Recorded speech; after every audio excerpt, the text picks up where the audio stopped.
Hi, my name's Eric.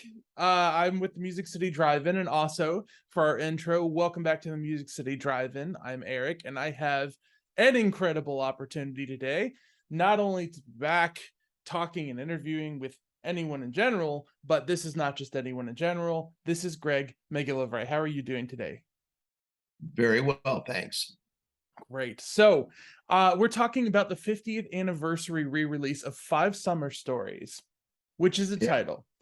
And it is renowned as the if not one of the best surf movie of all time, partially for capturing the culture, and I'm assuming partially because it just straight up is one of the most factually detailed.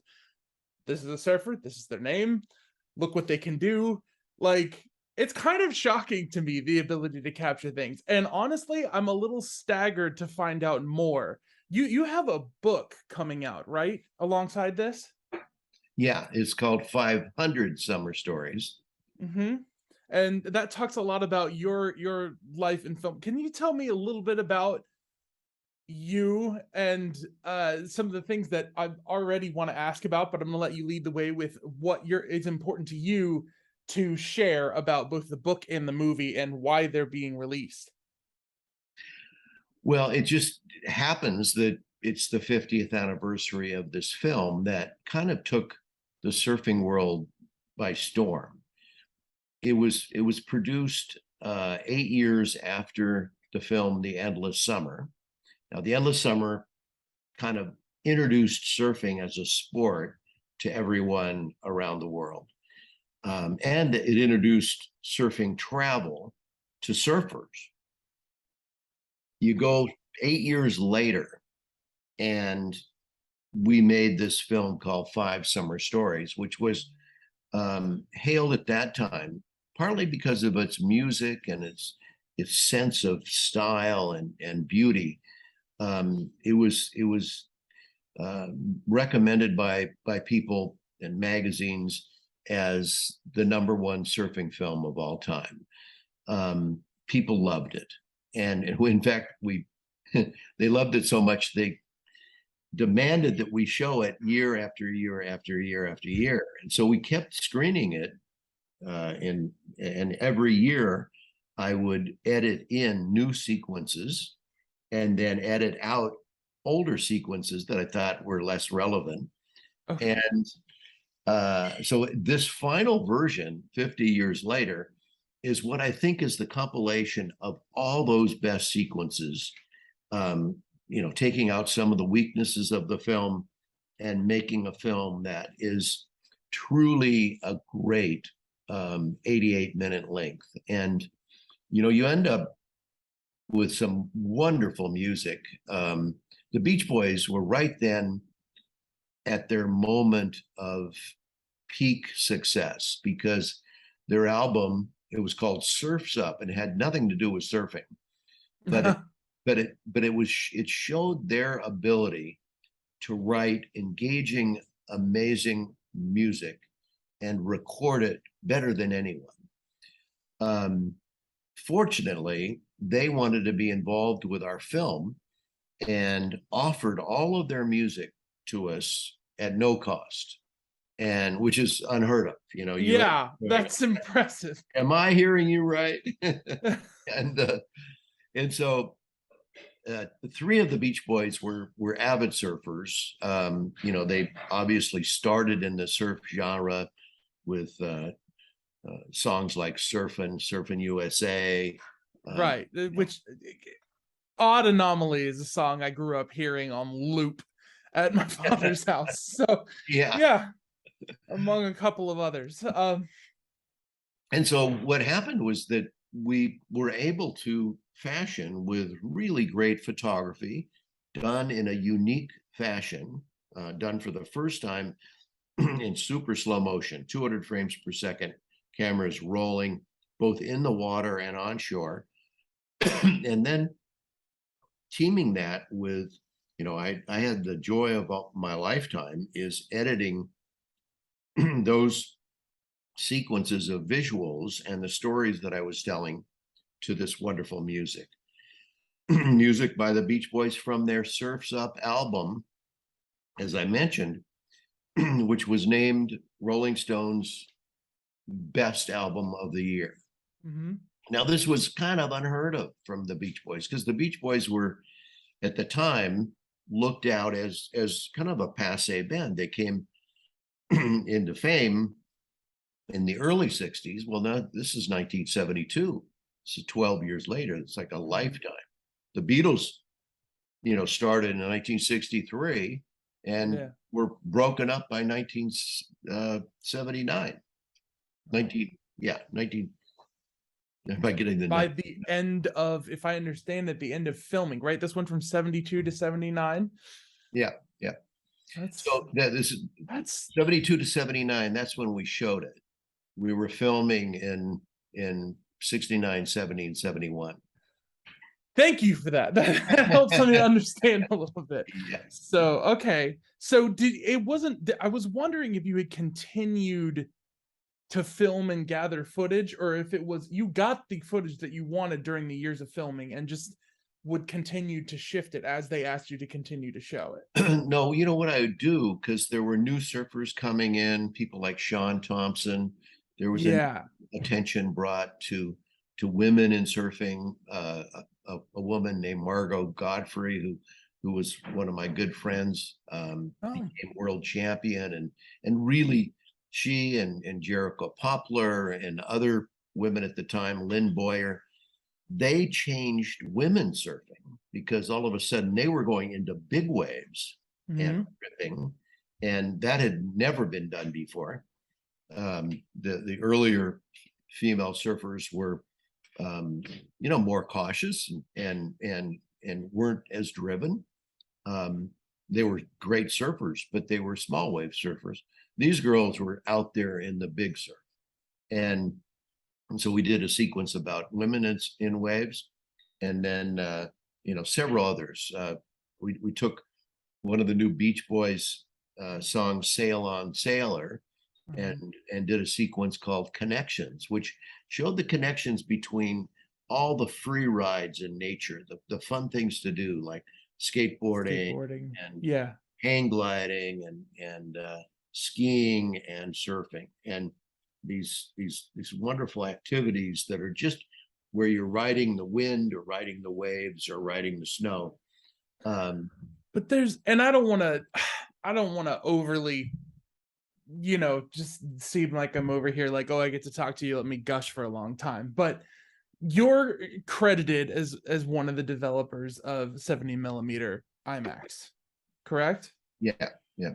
And the work that you do with the camera here, I mean, the image that I'm thinking of that you're telling me about comes from a lot of the skateboarding sequences. There's a man who uh I'm sorry, I'm losing the word for it because it's not 360, but he skates in at a complete loop around the inside of a tunnel and lands on the top of the screen.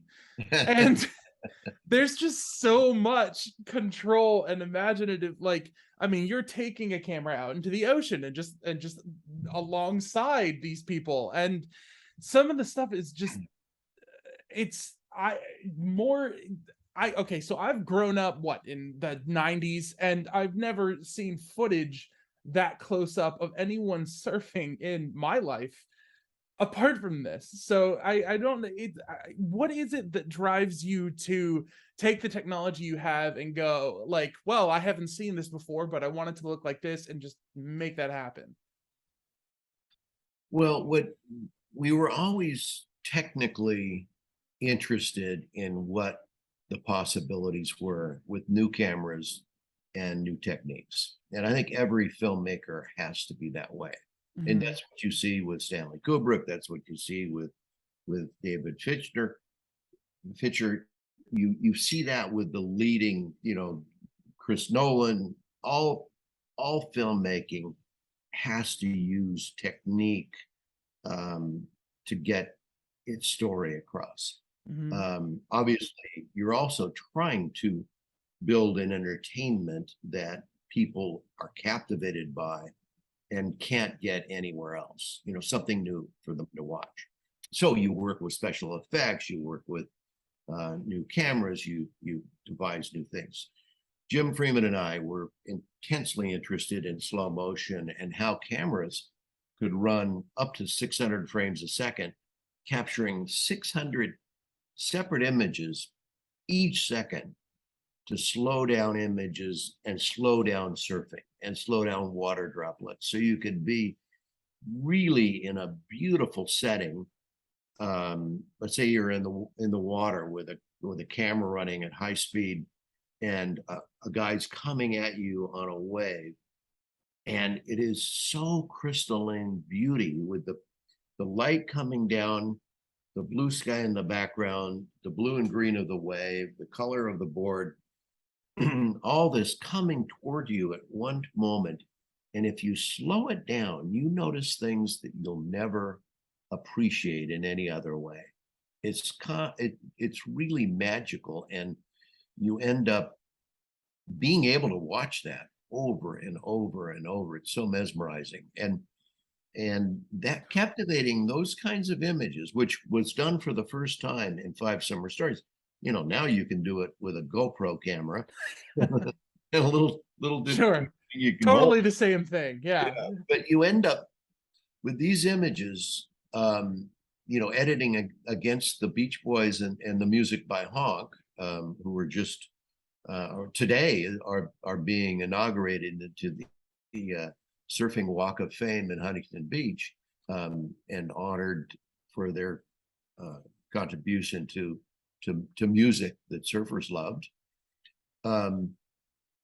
The thing that Jim and I did probably as well or better than others in the surfing realm were figuring out ways to capture images in a new fashion and delivering those to surfers. Okay. We also did the same thing with music and sound, because Five Summer Stories, besides the beautiful music written by the Beach Boys and Honk, that music was conveyed to the public with special sound systems in each theater that we play. We would bring in our own speakers, our own amplifiers, our own sound transport equipment. In other words, magnetic tape running in synchronous with the film, which was not an easy thing to do. Okay. And you got the frequency response from the magnetic tape in stereo, so that when you listened and watched that film, it was like being at a rock concert with the band right there. It was that vivid. But here you're watching a gigantic screen with these images that are so captivating. And so it was so much fun. It was not a regular movie. It was Yeah. a regular documentary. It was something to behold. So does it make sense to you that it sort of has this legacy, that it's here at its 50th anniversary and people are wanting to cover it and new audiences are into it and all of these kinds of things are happening? Well, it was so popular back then, and then through the years in video cassettes and DVD, that I think that it's pretty well expected that people will get excited about it. I think it hold that moment, when surfing was going through this fragmentation and rethinking, in 70, 71, 72, surfboards shapes were changing, leashes were being invented. You'll notice in Five Summer Stories, there are no leashes. Okay. Surf leashes. Yeah. And so if you fell off or did something radical that you'd never done before, but didn't succeed, and you had to swim, well, a swim to shore to get your board is sometimes 10 or 20 minutes. Yeah. Leashes changed all that. And so really that was a huge advance. But surfing was in the middle of transition. Surfers were demanding pay. and we were supporting that. We were pointing it out in sequences in Five Summer Stories in our competition sequence called Contest Weight. Mhm. It's all about treating surfers fairly while exploiting. Right. Yeah, there's that sequence stuck out to me because there's sort of this background, this introduction of like counterculture history that had led up to that moment. And then there's sort of this structure, and the way that it felt was like it's sort of being imposed on surfing. That competition is something that like most of the interviews, the individual reactions you get are people who are like, well, of course I'm going to do it. I'm not, you know, I don't think this is necessarily the way things should be done, but of course I'm going to do it. And I I was curious what so a lot of the commentary on that seems so not necessarily, I don't know how to put it, but basically what exactly was it about competition in surfing that made you want to put that section together? Well, at the time, um, the first contests, 10 years earlier were with no reward money, no, little trophy. That is about all you'd get, and you'd get bragging rights, which Yeah, was okay to everyone, that. But then right. as the competition events started to become big things to the cities that put them on, Mhm. where they were making money from exploiting surfers, and all of a sudden tens of thousands of people were coming to watch. And some were actually paying to sit in stands and watch.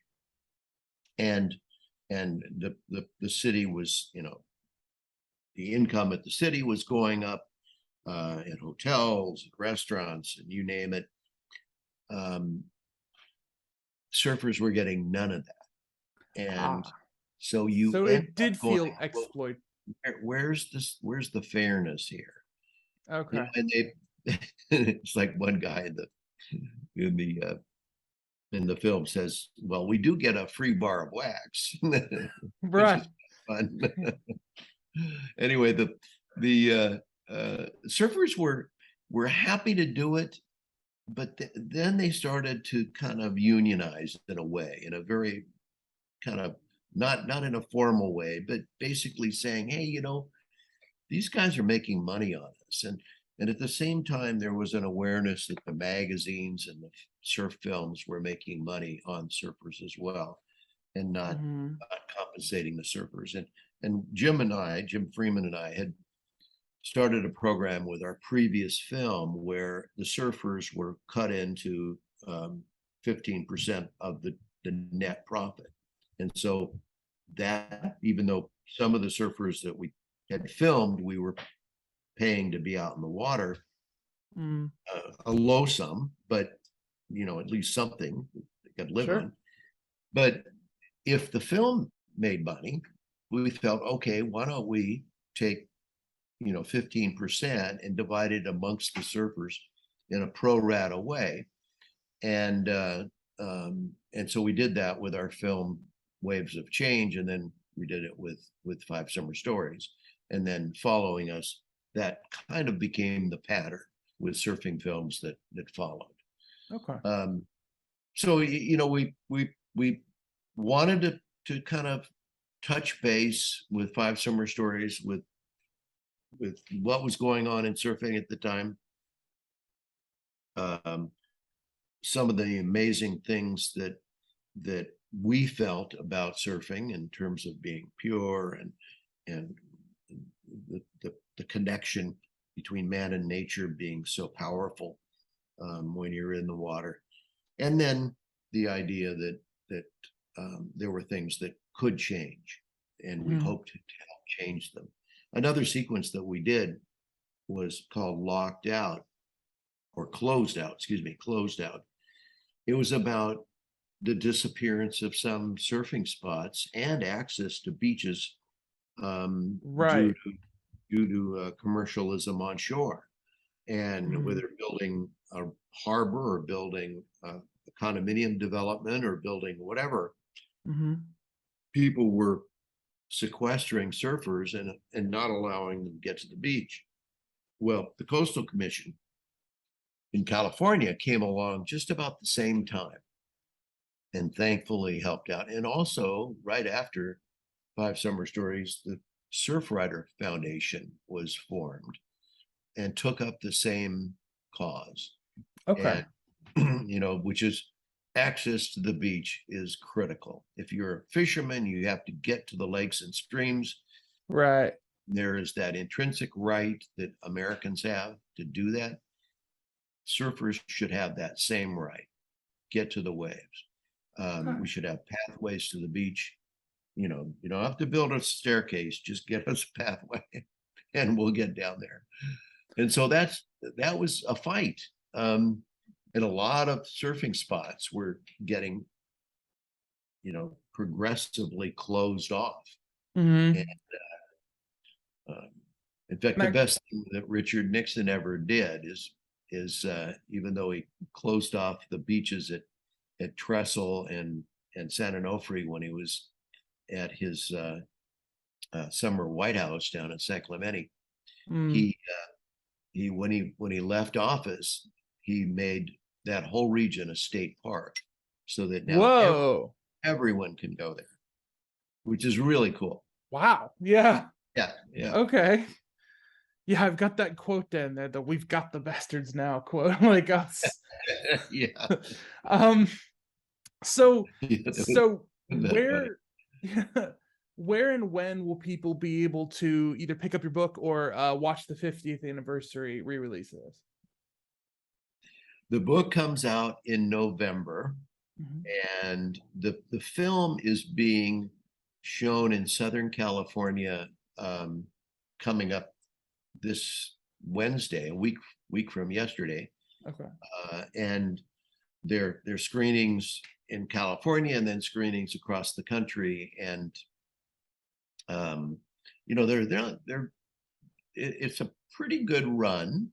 Mhm. Uh, you end up having obviously to play at the places where they're surfers, because it's a singular interest subject.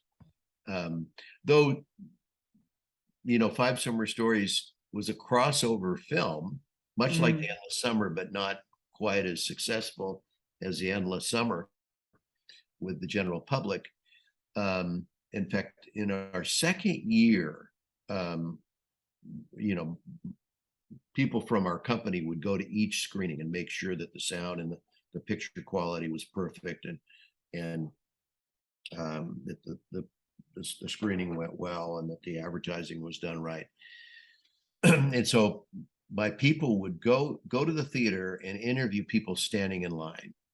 It Okay. turned out that by the second year, half of our audience standing in line were people that had never even touched a surfboard.